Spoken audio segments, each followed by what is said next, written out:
bah c'était long. Failli pour voir la fin de ce truc.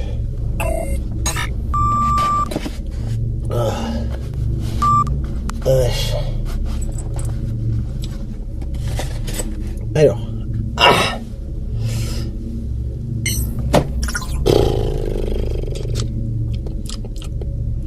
Contrôle.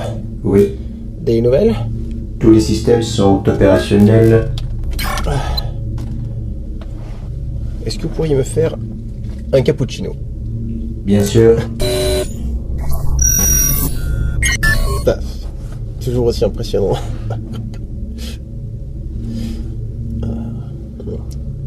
Est-il à votre convenance? Excellent. Je m'en réjouis. Par contre, Blade Runner... Alors j'ai regardé plein de critiques depuis quelques jours. J'ai mis du temps avant de faire la mienne, parce que j'avais l'impression que je me montais le citron tout seul, et que j'étais parti dans une espèce de cercle infernal de l'optique du mec qui veut avoir raison et qui veut voir que ce qu'il y a de mal. J'ai attendu, je me suis dit non, il y a des trucs de bien quand même. Tu exagères, Budge. D'où vient cette impression en sortie de séance? Et qu'il y avait plein de choses, mais qu'en même temps il y avait pas grand chose qui s'est placé, plein de trucs, mais en même temps j'ai l'impression qu'il s'est rien passé. Ça a l'air vide, mais rempli de plein de trucs.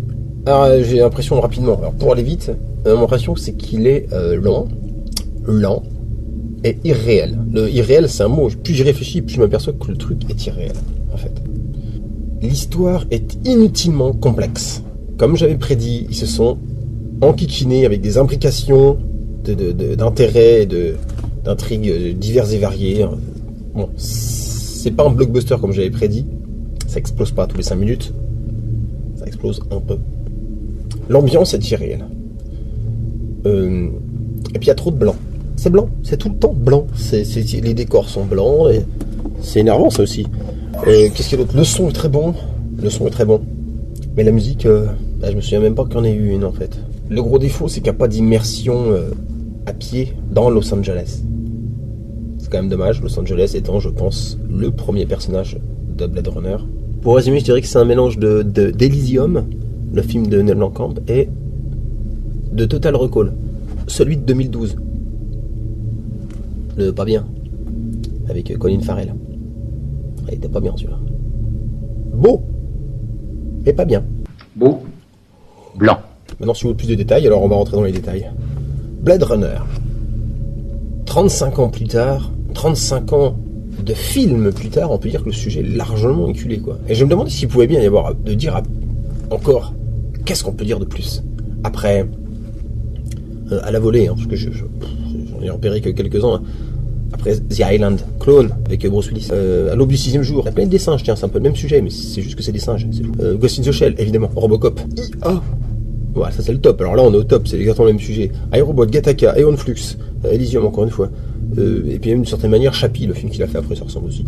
Et pour ce qui est de la mégalopole du futur, ça aussi, c'est un sujet qui a été moult fois amené à l'écran.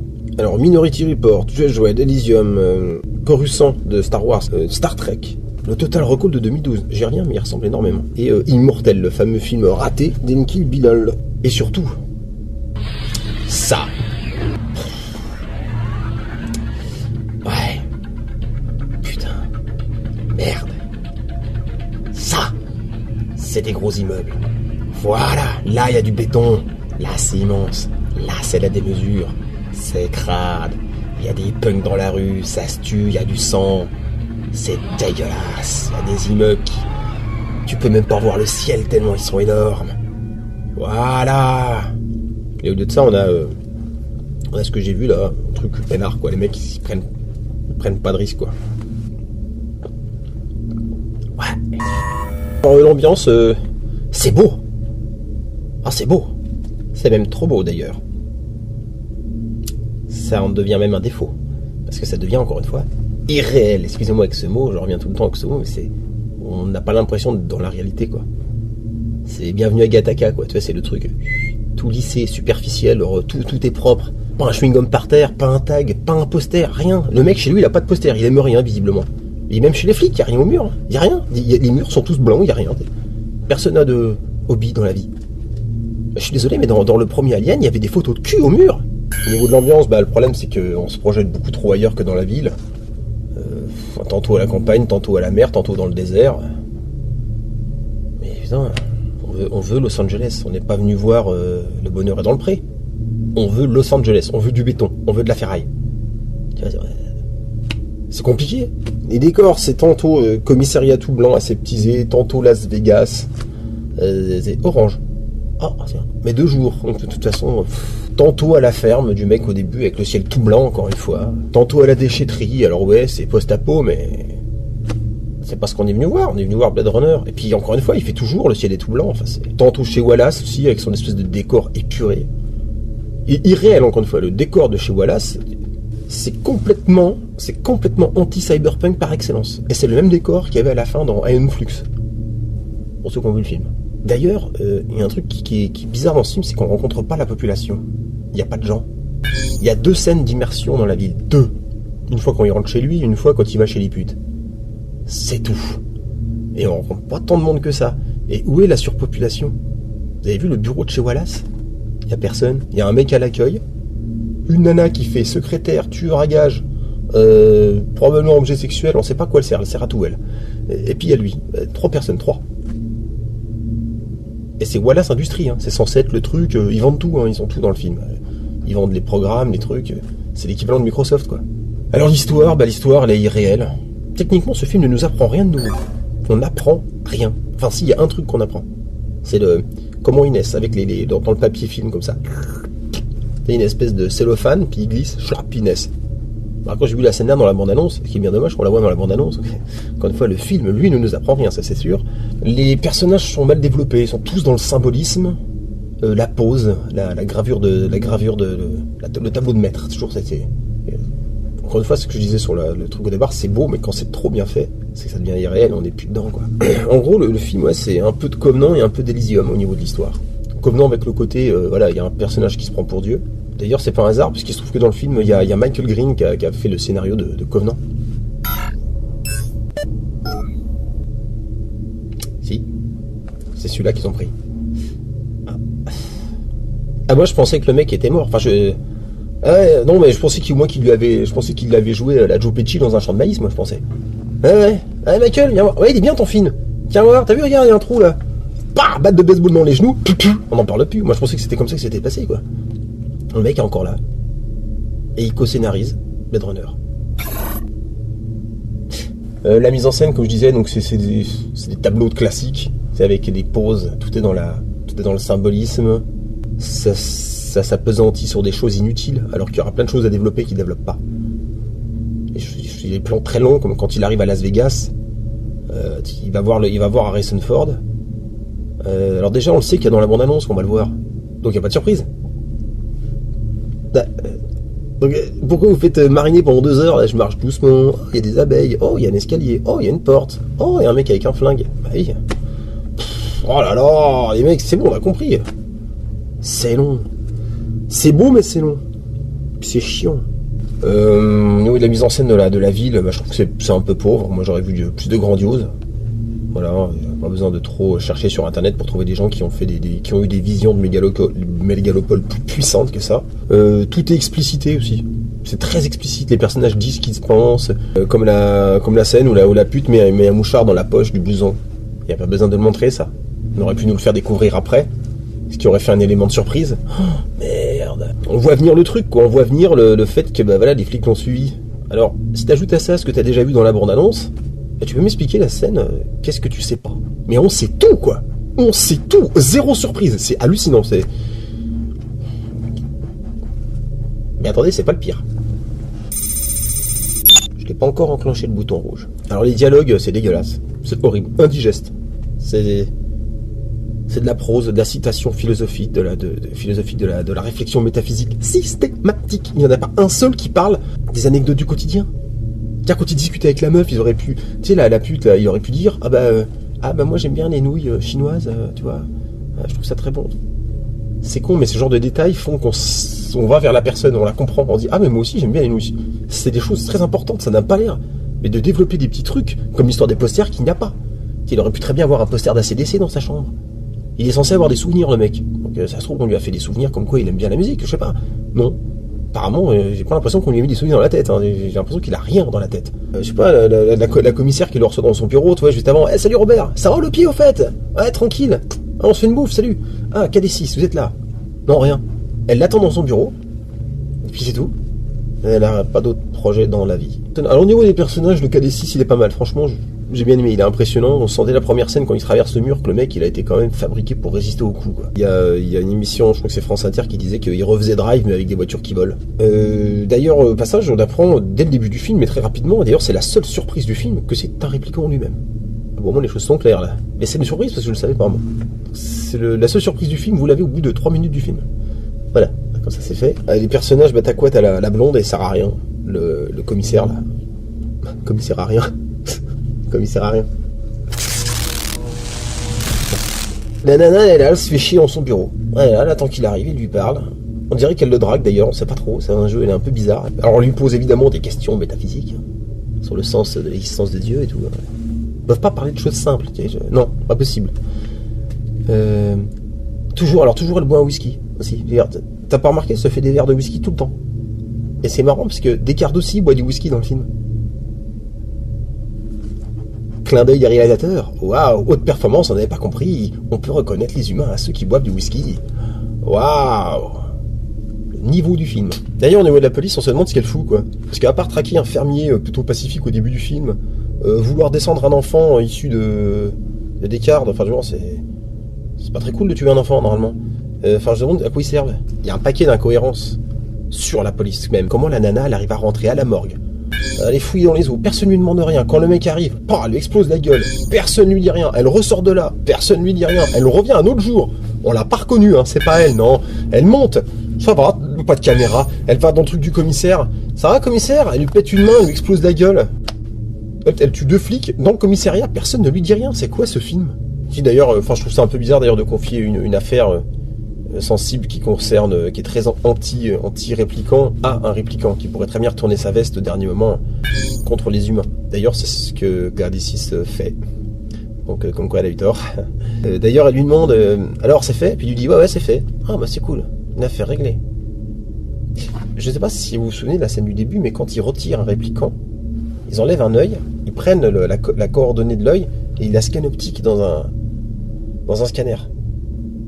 Et là, par contre, il n'y a pas besoin, là. Ah, la Dream Girl. Alors ça, c'est super énervant. Alors, elle fait des rêves. Non, mais dans le bureau, ils arrivent à un endroit, il n'y a personne. Alors, bonjour la surpopulation de Los Angeles. Hein, parce qu'encore un endroit où il n'y a personne, systématiquement. Chez Wallace, il n'y a personne. Chez les flics, il n'y a personne. Dans la rue, on y a été 2 fois, il n'y avait pas tant de monde que ça. Et alors là, chez elle, elle est toute seule. T'as une espèce de bureau en béton, avec une salle toute blanche. Et puis, il y a une nana au milieu. Elle fait tous les rêves. La nana est censée faire les mémoires toute seule. Alors on voit bien le monde que ça demande à faire ne serait-ce qu'un film comme Blade Runner de 2h43, le monde que ça demande pour faire un film comme ça. Non, elle te fait 20 ans d'archives mémorielles cohérentes pour moult individus toute seule. Alors que les mecs, ils arrivent même pas à te faire un film de 2h43 cohérent. Cherchez l'erreur. Le méchant. Là, on attend le sommet de la nullité. Et là, en matière d'incohérence, je vois pas comment on peut faire mieux. Bon, comme mon avis, c'est le mec qui a fait Covenant qui a fait ça. Donc c'est le David du film. Hein, c'est le David de Covenant, c'est lui, en fait. Ça, c'est le Wallace. Il n'y a aucun rapport avec moi, en fait. Hein. C'est un hasard absolu. Je suis vraiment désolé. En fait, il sert pas à grand chose. À l'instar de la première scène où on le voit d'ailleurs, où il donne la vie, et puis il la reprend. Alors, je comprends qu'on veuille faire de la symbolique dans une scène, mais franchement, je veux dire, à qui ça parle? Pourquoi faire? Enfin, je veux dire, le mec, il a l'air irréel. On est dans la posture de théâtre, c'est lourdingue. Scène inutile, quoi. Et il est encore plus inhumain que les répliquants, lui, techniquement, parce qu'il se prend carrément pour un dieu. Mais que d'incohérence dans son projet. Alors il dit que les répliquants, c'est l'avenir de l'humanité. Moi je veux bien, mais enfin des réplicants avec des gens qui ont un âge mental de 4 ans, on va pas aller loin sur Terre. Hein. Ça va être que des gamins, c'est fin nul. Pourquoi rendre les clones autoreproducteurs? Donc les réplicants qui pourraient se reproduire entre eux. Il va se retrouver au chômage, il est con quoi. Non mais c'est hallucinant. Le mec il a pas pensé à ça quoi. C'est ton boulot de les faire. S'ils peuvent se faire entre eux, bah pourquoi est-ce qu'il recherche la fille en fait? Je n'ai pas trop compris pourquoi il la voulait. Parce qu'il a déjà Rachel, dans la mesure où il a déjà réussi à la fabriquer, puisqu'il la fabrique vers la fin du film. Il l'a certainement refabriquée avec les os qu'il a récupérés. Donc je récupère des os, je fais un prélèvement génétique. D'ailleurs ça n'avait pas le coup de tuer le flic en fait, un simple prélèvement sur les os suffisait, enfin l'incohérence de ça, c'est pas grave. Et je refais la meuf, et donc j'ai une réplicante qui peut avoir un utérus. Wouh! C'est bon, j'ai réussi mon plan. Bah non, non seulement il en refait une, ça lui suffit pas, mais en plus il la bute. Gratuit, c'est comme la scène du début, c'est la scène qui sert à rien. Et d'ailleurs, pourquoi est-ce qu'il n'arrive pas à cloner les utérus? Enfin, je veux dire, quand tu clones un humain en entier, bah tu clones tout. Tu fais CTRL-C, CTRL-V. Pourquoi c'est CTRL-V, poum, sans l'utérus? Ah merde. Au contraire, moi j'avais plutôt compris qu'au départ, on faisait exprès de les rendre stériles à la naissance. Donc ça veut dire que c'est une ligne de code qu'on a enlevée nous, donc on peut la rajouter. Je veux dire... non, ça c'est quand ça tient pas debout, ça tient pas debout. Tu es là, tu regardes le film et tu décroches, tu fais... Oui, d'accord. Et la marmotte, le chocolat dans le papier d'alu. Ouais. Oh là là. Il dit un truc con à un moment donné, il veut faire parler des cards, alors il dit, bah, on va les torturer dans une colonie de l'espace. Bah, torture-le ici, hein. Je veux dire, t'as tué 2 flics à Los Angeles, tu zigouilles des clones à tour de bras tous les 5 minutes juste parce que t'aimes bien le sang. Ah, t'es pas à une torture près, vas-y, hein, demande à ta super copine de lui péter les doigts un par un, ça va être vite vu, il va avouer dans 5 minutes. Non, ils se font chier à l'envoyer sur Mars, je sais pas où. Alors du coup, bah, il y a une scène avec les voitures, ils roulent, puis là ils se font intercepter. Bah, tout n'est qu'excuse de toute façon pour amener des scènes, mais quand il réfléchit bien, ça n'a aucun sens. Le film aurait pu s'arrêter dès le départ. Bah, déjà sur le réplicant, j'ai toujours eu un problème avec ce mot-là, parce que bon, réplicant ça veut rien dire. C'est le participe présent du verbe répliquer, donc c'est à la limite réplique. Mais c'est même pas des répliques, c'est ni même des clones puisqu'ils sont modifiés. Donc à la limite, des OGM, organismes génétiquement modifiés. Ça aurait été un peu plus précis, on va dire. Mais bon, ils auraient pu appeler ça des Human Synthetic Upgraded. Ils auraient pu appeler ça des Optimized Clone Products. Ils auraient pu appeler ça des humains éprouvettes augmentés. En français. Les scènes inutiles, alors il n'y a que ça. Hein. La première, techniquement, elle est vraiment inutile parce qu'au niveau de l'immersion dans Los Angeles, il n'y a rien. Puisqu'on est immergé dans la campagne et on n'y retournera même plus. Quoi. Donc il y a une intrigue qui est... Il développe un décor avec des cailloux et un arbre, c'est mignon, mais on s'en fout. Quoi. Puis encore une fois, il tue un fermier qui n'a rien fait. Enfin bon, il y a une scène qui est terriblement inutile. C'est la scène de la déchetterie. Déjà, on comprend pas pourquoi les mecs harponnent un spinner. C'est comme si moi j'étais un caillou sur une bagnole de flic. Il faudra pas m'étonner si des gars ils m'arrêtent et qu'ils mettent des coups dans la gueule. Là, c'est exactement ça qu'ils font. Quoi. Ils arrêtent le mec, il tombe par terre, il sort, il les avoine. Oui. Bénéfice de l'affaire. Combien? Bah rien du tout, parce qu'en plus il va se faire épauler par un drone militaire au-dessus, avec des missiles. 30 morts. Ah, ils ont vachement eu ils ont eu le feeling en arrêtant ce mec. Ils se sont pas dit, c'est un flic, c'est un réplicant, on va nous mettre une tôle. Incohérent. Ce que j'aime bien, c'est l'allégorie du livre. Il ouvre le livre, tu vois le personnage de Lenny James. Le black, il cherche le livre comme ça, puis il panique, il manque des pages, il fait oh non, ils ont arraché, oh là là. On croirait les scénaristes du film. C'est marrant. C'est de la merde. Il se passe rien dans le film en fait. Une scène qui est miroir, qui est rigolote. Oui, alors toutes les scènes avec l'hologramme là, la fille hologramme, sont inutiles. Je crois qu'il y en a 3 ou 4. Elles servent à rien. Le personnage n'apporte rien. On n'y croit pas. Ça a été traité dans plein d'autres films bien mieux que ça. Il y a une scène qui est encore une fois une allégorie du film, c'est rigolo. C'est quand il prend un plat pour manger et puis elle lui amène un plat en 3D qui se superpose par-dessus pour faire croire que c'est un truc qu'il aime bien. Bah, c'est ça le film. La superficielle, de l'illusion, mais en fait c'est pas bon en fait, non? Alors avec la scène de la déchette, il y a une autre scène qui est vraiment formidablement inutile, c'est toute la scène à Las Vegas. Puisque on sait déjà tout en fait. On sait déjà qu'avec le mouchard, il va se faire suivre par la police. On sait déjà qu'il va retrouver des cordes. On l'a vu dans la bande-annonce. Dites-moi un truc qu'on ne sait déjà pas, qui n'était pas dans la bande-annonce. De toute façon, c'est bon. Donc après Blade Runner à la campagne, après Blade Runner à la mer, Blade Runner dans le désert. On aura tout fait. Hein. Enfin, il manque la montagne encore. Ah, il nous garde peut-être 2-3 trucs pour le prochain. C'est sympa. Sinon, il y avait Blade Runner à Los Angeles, j'avais pensé. Non, je sais pas, c'est une option ou pas en fait. Ce que je trouve un peu con, c'est dès le départ la scène en fait. Le mec arrive, alors déjà c'est ultra long, pour rien. Il arrive, Descartes le chope par derrière. Il dit, oh, dis donc, qu'est-ce que... Moi, le mec il lui dit, je veux te poser une question. Mais tu sais ce qu'il fait? Il lui met une balle et après il lui pète la gueule sur la piste de danse. Le mec il lui a rien dit. Non mais attends, excuse-moi, le gars il vient, soit il vient seul et il te veut pas de mal, ce que j'espère pour toi, parce que s'il est pas venu seul, bah tu vas te faire étamer la gueule. S'il est venu avec 3/4 de CRS, c'est plié. Donc t'as intérêt à prier pour que ce soit la première solution. Ça sert absolument à rien de lui péter la gueule, dans tous les cas. Donc je vois pas l'intérêt. D'ailleurs au final, il lui pète plus la gueule, puis il boit un whisky au final. Et son copain, puis il pose ses questions finalement. Questions inutiles. Réponses inutiles. On les a déjà toutes. Les réponses, c'est celle du film de 1982. D'où tu veux hériter? On sait déjà tout. On sait déjà tout. On sait qu'il a un mouchoir On sait qu'il a un mouchoir dans la poste. Un mouchoir dans la poste. Ouais, un mouchard dans la poche. Et que les autres vont débarquer à un moment donné, vu qu'on sait que la voiture explose, on l'a vu dans la bande-annonce. Voilà. Qu'est-ce qu'on ne sait pas dans cette... C'est le sommet de l'anti-film. Tiens, je vais remettre un petit bouton rouge.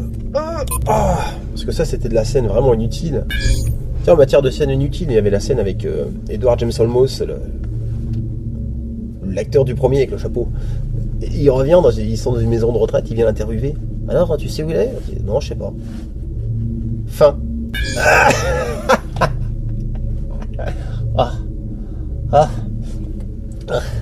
Vite, il me faut un truc, je fais pas bien. Il me faut une infusion. Ça fait bien. Je suis remonté, quand je suis remonté, il y a des films comme ça, ils me font... Ah oui, la scène des rebelles à la fin, elle sert à rien. T'as des mecs qui débarquent, puis ils sont là, oui, une guerre se prépare. Donc là, c'est la planète des singes en fait. Hein. C'est pas des singes, c'est juste des hommes moins hommes, considérés comme pas hommes. C'est la même chose. Il y a quand même un truc de bien. Allez, double bouton vert, on essaie d'être gentil. C'est les scènes d'action et les scènes de violence. Et j'ai trouvé qu'il y avait... C'était sans concession. Ce sont des scènes qui sont brutes de pommes, elles sont plutôt impressionnantes. Sauf que le bruit des flingues, qui est très percussif, on sent vraiment que les bastos, elles font mal, quoi. Et toutes les scènes d'action, il n'y a pas de ralenti, quoi. Ça tape dur, c'est méchant, c'est à l'image d'ailleurs du personnage de Love qui est très cruel, qui est très sadique même, plutôt. Voilà. Il y a quand même un truc de bien, mais ça suffit pas à sauver le film, hein, je suis désolé. Ah si, il y a une scène que j'ai bien aimée. En même temps, c'est un peu bizarre, mais je sais qu'il y a eu une fulgurance à ce moment-là. C'est à la fin, quand ils emmènent Harrison Ford dans les voitures volantes. C'est une scène de tout près avec les buildings comme ça qui approchent. Paf, et t'as les trois spinners qui se déplacent. Et là, t'as une grosse note de synthé qui résonne. Pendant 5 secondes, j'y étais. La magie a opéré pendant 5 secondes. Ça, c'était pas long, parce qu'après, c'est...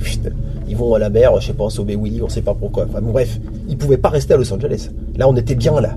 On était entre amis là, on commençait à être du synthé, des buildings, des spinners. Surtout couper le son des micros, on veut pas les entendre parler. Si c'est pour nous faire une théorie sur je sais pas quoi, les étoiles, le ciel, Jésus, je sais pas quoi là. Parce que c'est ça en plus l'histoire, c'est Jésus, Immaculée Conception. On n'a pas vu le symbole, non, oui, miracle. Conclusion, j'ai pas aimé. C'est un enchaînement d'événements qui s'auto-génèrent eux-mêmes. Chaque événement crée un prétexte. À chaque fois très incohérent, pour que la scène d'après ait un intérêt à être. En gros. En même temps, vous allez me dire, ah putain, t'es chiant, si à chaque fois faut disséquer chaque scène pour vérifier si c'est cohérent, là, c'est bon, à la fin, il n'y a plus de film, quoi. Et ben c'est ça. Quand il n'y a pas de scénario, normalement, il n'y a pas de film. Vous voyez, ça commence à venir.